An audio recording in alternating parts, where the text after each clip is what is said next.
Nuevamente los saludo, soy el doctor José María Remestroche en esta serie de entrevistas de nuestros expresidentes, legado viviente de nuestra asociación en esta celebración de 90 años.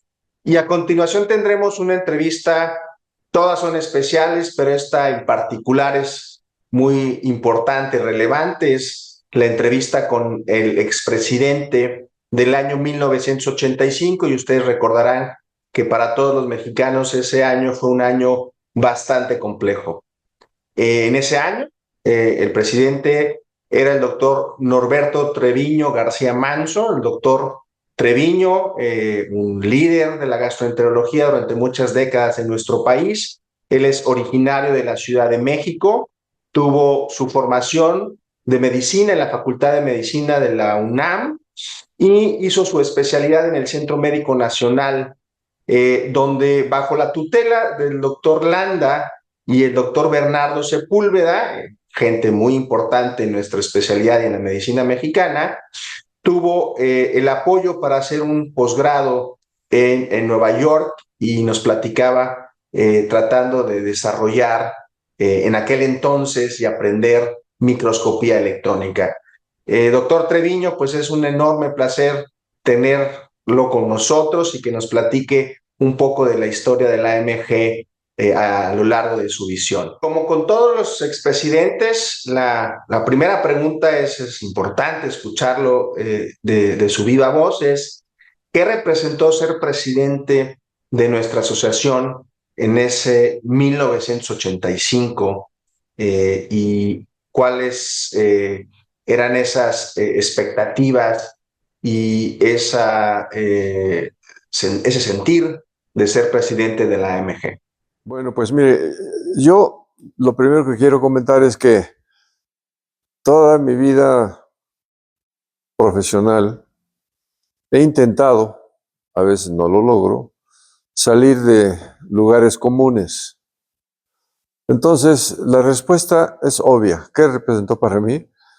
Pues un gran honor. Pero eso es una respuesta muy general. Yo creo que todos los que hemos sido presidentes de la asociación hemos comentado que representó para nosotros un gran honor. Pero también seguramente han comentado una gran responsabilidad. Y en mi caso fue muy especial, porque la naturaleza vino a tergiversar nuestros planes y nuestra responsabilidad aumentó. ¿Por qué? Porque en el año de 1985, el 19 de septiembre, a las 7:19 de la mañana, ocurrió el temblor más poderoso que ha sufrido la Ciudad de México. Entonces, el Centro Médico Nacional del Instituto Mexicano del Seguro Social se destruyó, no se cayó. Es muy importante decirlo, aclararlo, porque junto está el Hospital General de México, el antiguo Hospital General que se fundó en 1905 por el presidente Porfirio Díaz y que fue la cúspide de la medicina, la escuela de la medicina en la primera mitad del siglo XX. Entonces, el Centro Médico Nacional del Seguro Social se inauguró en 1961, unos hospitales, cardiología, ortopedia y traumatología, y en el 62 ya entraron en operación el resto de los hospitales. Eran 7 hospitales, en donde yo hice la especialidad del llamado entonces Hospital General del Centro Médico Nacional. Sí, para que no haya confusión, ¿no? Entonces, durante el temblor se destruyó, pero se mantuvo en pie.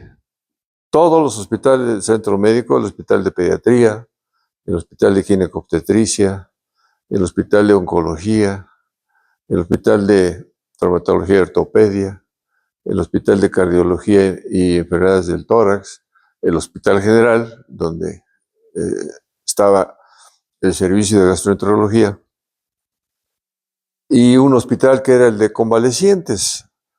Porque era una gran idea del doctor Sepúlveda, porque él tuvo que ver mucho con la planeación del Centro Médico Nacional de esa época, que cuando el paciente ya podía ser dado de alta, pero sin embargo no podía o debía irse a su domicilio todavía, se pasaba a ese hospital de convalecientes un día o dos más hasta que estuviéramos ya seguros y entonces se daba de alta.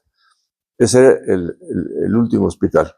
Entonces, todos ellos se destruyeron, pero no se cayeron. Y la unidad de congresos y la unidad de las academias. La unidad de congresos quedó intacta y ahí iba a ocurrir el Congreso Nacional de Gastroenterología del 50 aniversario. Entonces cumplíamos el primer siglo de existencia, medio siglo de existencia. Nos quedamos sin sede, porque aunque se mantuvo en pie, obviamente no podíamos entrar. Se evitó la entrada al centro médico por todos los hospitales destruidos. Y entonces, eso es lo que, como comentaba, nos dio o me dio a mí y a mi mesa directiva más responsabilidad, porque en el Congreso del Cincuentenario nos quedamos sin sede. Y además, el Congreso iba a realizarse el 8 de diciembre. O sea que a 9, 10 semanas nos quedamos sin sede. Afortunadamente, tuvimos el auxilio de la medicina militar. Me parece muy interesante escuchar de viva voz su respuesta en el sentido de que sí, evidentemente, la gran mayoría de los expresidentes refieren que es un honor, utilizan la palabra responsabilidad, pero me queda claro que usted la utilizó y se montó sobre esa gran responsabilidad con nuestra asociación. De verdad, esto que escucha uno, esta memoria que podíamos tener nosotros, algunos de nosotros muy jóvenes, pero ustedes en su momento, el imaginarnos que en el cincuentenario de nuestra asociación, la naturaleza viene un poco a cambiar los planes. Y evidentemente me quedo mucho con esta palabra, la gran responsabilidad que usted tuvo que tomar para seguir adelante y bueno, pues evidentemente nosotros celebramos 90 años, esperamos en la fortuna de que todo marche bien, pero sin duda seguir escuchando lo que los que nos tiene que comentar va a ser muy interesante. Y en ese sentido, la siguiente pregunta es, ¿con quién se apoyó? ¿Quién fue esa mesa directiva que tuvo que hacer frente ante esta vicisitud de la naturaleza en el 1985, querido doctor? Bueno, es una pregunta muy importante porque gracias a los integrantes de la mesa directiva que me apoyaron notablemente y trabajaron arduamente, el vicepresidente era un médico militar, general Fernando Torres Valadez. El secretario era el doctor, aquí tengo para que no se me olviden, José Antonio Vázquez Saavedra, el secretario. El tesorero Miguel Stoppen Rometti. El prosecretario Guillermo Robles Díaz. El secretario de Actas Óscar Díaz Jiménez. Y finalmente, el secretario de Relaciones, el doctor Ricardo Santoyo Valenzuela. Ellos integraron mi mesa directiva. La presencia del general Torres Valadez fue muy importante porque era médico militar. Entonces, al preguntarnos qué vamos a hacer, dónde vamos, en un momento pensamos en cancelar, obviamente, el cincuentenario. Pero tardamos menos en desechar esa idea todavía. No, tenemos que hacer algo. Y Fernando dijo, vamos a pedir apoyo a la Escuela Médico-Militar. Perfecto. Y nos entrevistamos con el doctor Alger León, que entonces era director de Sanidad Militar y además miembro de la asociación. Entonces fuimos a verlo para pedirle apoyo y él dijo, desde luego, la razón es obvia, no tenemos sede, entonces déjenme, voy a hablar con el señor secretario, el general secretario, que era Juan Álvaro Gardoqui, y voy a plantearle el problema para que me autorice a hablar con el director de la Escuela Médico-Militar. Días después nos informa que ya estaba la autorización, y entonces fuimos, la mesa directiva, el doctor Ángel León y un servidor, a platicar con el director de la Escuela Médico-Militar, que era el doctor Manuel López Atristain, director de la Escuela Médico-Militar, su director, el doctor Carlos Castañeda Zúñiga, y nos dieron pues todo el apoyo. Porque la Escuela Médico-Militar tiene un auditorio, tenía aulas, en fin, y ahí se pudo llevar a cabo. Esto que se los platico en 2 minutos, fue una tarea tremenda. Eso para mí fue lo más importante de nuestra administración. Digo, me queda claro, nos queda claro a todos que nuevamente el tener una mesa directiva con los nombres y los personajes que usted menciona fueron fundamentales para salir avante, y creo que vale la pena, y aprovechando esta entrevista, recordar al general Torres Valadez, que fue su vicepresidente y que además le ayudó con esta parte logística, siendo el general y con todas esas relaciones que acabamos de escuchar, pues hacer una memoria y recordar que en este año que terminó, en el 2024, lamentablemente a los 89 años el doctor Torres Valadez falleció, pero creo que es muy importante destacar que nuevamente cuando uno decide trabajar con alguien mano a mano, trabaja visualizando el futuro de la AMG, y creo que su mesa directiva, que se escogió antes de que todo esto pasara, salió avante, ¿no? Entonces, se repiten nombres, muchos de ellos expresidentes más adelante, como el doctor Guillermo Robles también, por ejemplo. La siguiente pregunta es un poco con esta mesa directiva, ya habiendo escuchado cuál fue la situación de Senaga, pues preguntar qué otras actividades académicas se realizaron en ese año 1985, previo a lo que nos acaba de comentar. Bueno, como comenté, la Semana Nacional de Gastroenterología, conmemorando el 50 aniversario, se hizo en la Escuela Médico-Militar. Tuvimos 27 o 28 reuniones en todo el país, en diferentes sedes.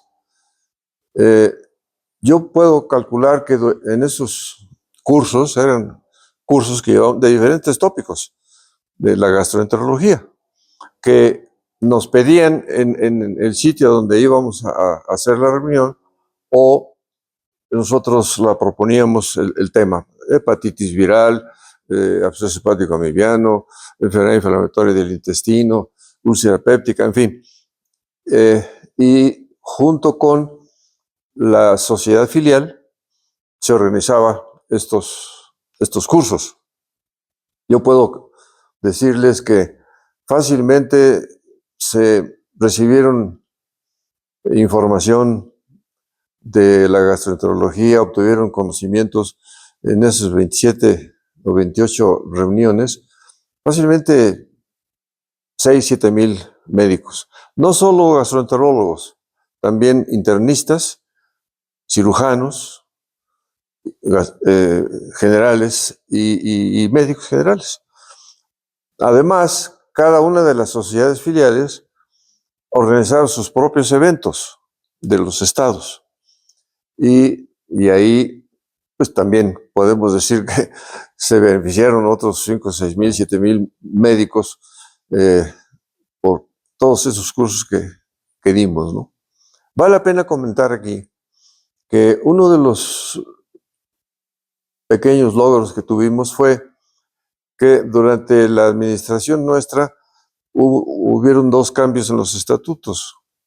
Primero, que las sociedades no se llamaban sociedades filiales, sino que ya fueran Sociedad de Gastroenterología del Estado de México, Sociedad de Gastroenterología del Estado de Tamaulipas, y así sucesivamente, dándoles pues más personalidad, ¿no? En lugar de que fuera la sociedad filial de la Asociación Mexicana de Gastroenterología, era la Sociedad de Gastroenterología del Hospital de los 32, no, entonces eran menos porque no estaba la Ciudad de México, 30 estados, por un lado. Y el segundo, pues la segunda mejoría en nuestros estatutos era que los miembros de las sociedades de gastroenterología de los estados pagaban una anualidad a la Asociación Nacional y otra a su sociedad, lo cual provocaba cierto disgusto y preferían pagar la anualidad a la nacional y la estatal no la respetaban, pues no pagaban, en fin. Entonces las sociedades de gastroenterología de los estados no tenían dinero porque no pagaban a su asociación local, ¿no? Entonces hubo un cambio y los miembros pagaban a su sociedad, a la sociedad estatal, y la sociedad estatal le proporcionaba el 50% de esa anualidad a la nacional. Entonces, de esa manera ya se fortalecieron las sociedades estatales y desde luego la nuestra pues, recibió también el dinero, que es un dinero, y esto es muy importante decirlo, aunque parece obvio, que es para que viva la sociedad, ¿no? La renta del local, el pago de las secretarias, en fin. Bueno, pues nos comenta un par de situaciones, una histórica y la siguiente un logro importante. Entiendo que hasta antes de que quedaran establecidas en los estatutos las formales reuniones regionales, lo que se hacía era una actividad académica a lo largo del país, 27, 28 actividades como que las que comenta, pues quiere decir que iban en cada estado apoyando a las sociedades filiales en aquel momento. Esto es histórico porque más adelante y lo que tenemos en la actualidad ahora es, por lo menos tenemos 3 reuniones regionales, pero sin duda la AMG sigue teniendo presencia en cada uno de los estados a través de estos cursos regionales o cursos de cada sociedad. Y entonces, independientemente de estar en el norte, en el sur, en el centro, creo que seguimos trabajando un poquito eso de que tenemos que estar cerca de nuestros asociados en todo el territorio nacional. Y el otro punto importante a destacar es esta parte administrativa de dejar de ser filiar para que cada una de estas sociedades sean las sociedades de los estados. Yo creo que esto es un logro importante y nuevamente en ese cincuentenario estas acciones pues siguen vigentes 40 años después. Doctor, a 90 años, ¿qué es o qué sigue representando la AMG para el doctor Norberto Treviño? Bueno, primero es mi casa, ¿no? Mi padre era gastroenterólogo también. Él fue presidente de la Asociación Mexicana de Gastroenterología también, unos años antes de un servidor. Entonces, yo viví sentí a la asociación desde que era yo estudiante, por mi padre, que además era muy amigo del maestro Sepúlveda, del maestro Raúl Fournier, de los grandes gastroenterólogos que iniciaron la gastroenterología en México. Fue alumno de don Abraham Ayala González, que fue el jefe del pabellón 24 de gastroenterología del Hospital General de México, el antiguo. El doctor Pedro Ramos. En fin, todos ellos conviví de una manera, porque mi padre relataba, o en persona. Entonces yo sentí la asociación desde pequeño, desde adolescente. Y obviamente entonces, pues, mi padre era gastroenterólogo, yo me hice gastroenterólogo, mis mejores amigos han sido gastroenterólogos, tanto maestros como compañeros, como alumnos. Entonces, obviamente que tiene un peso muy importante para mi vida, para mi alma, como médico y como gastroenterólogo.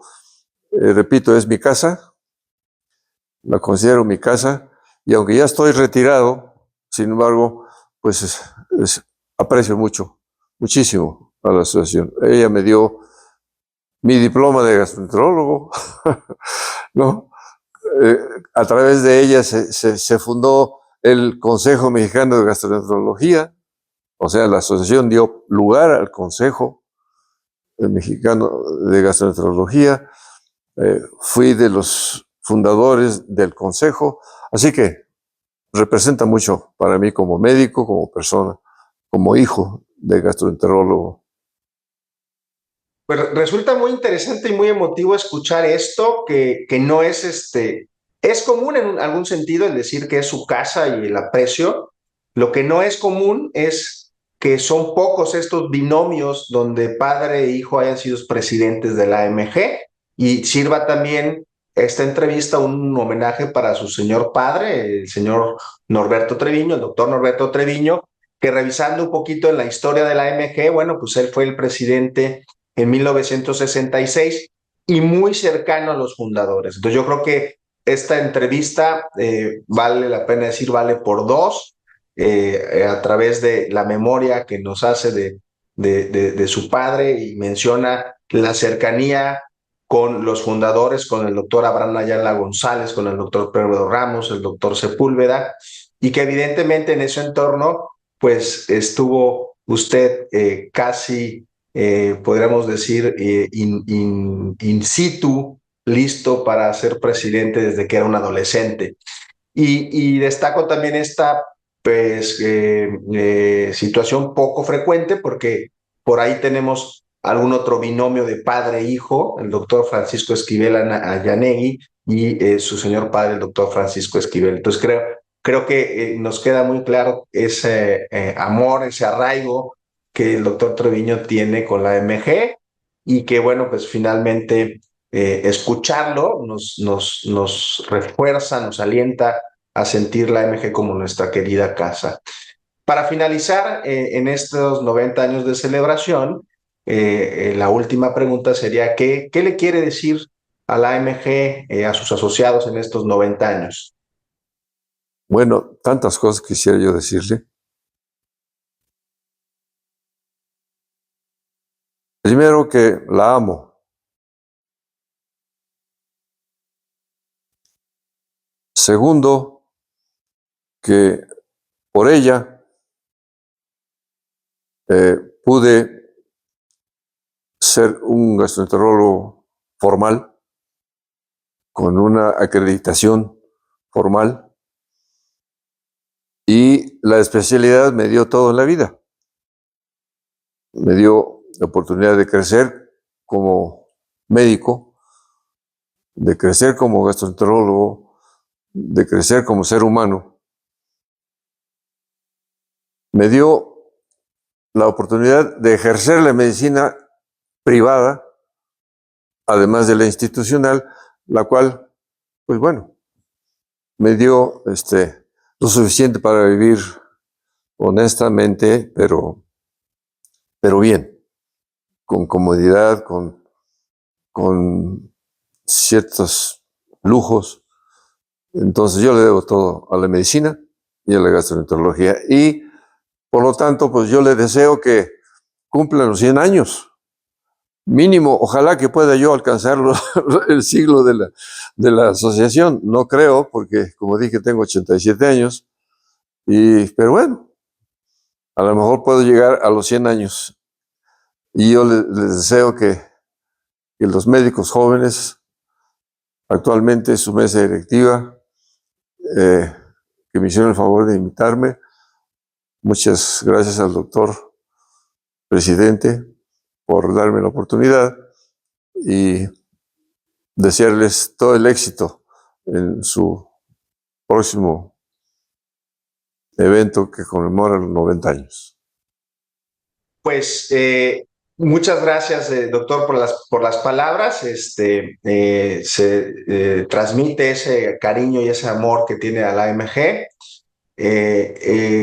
Ojalá y estemos para celebrar los 100 años, el centenario, pero si no, yo creo que este es uno de los objetivos de tener estas memorias, porque quizás estemos o no presentes, pero vamos a estar vivos a través de la memoria de estas entrevistas para que las futuras generaciones conozcan lo que gente como usted forjó, lo que las generaciones intermedias mantienen y lo que nos toca a nosotros, que es impulsar que nuestra AMG siga creciendo, sin olvidar un poco el lema de estos 90 años de tradición e innovación y vanguardia, en el sentido de mantenernos vivos con estas entrevistas, estas palabras, ¿no? Nos da muchísimo gusto haber podido platicar con usted. Nos costó cierto trabajo y finalmente me siento muy satisfecho de poder haber logrado esta entrevista. Es una de las que más historia están aportando. Todas son importantes, pero esto tiene hechos históricos relevantes como los que nos acaba de platicar.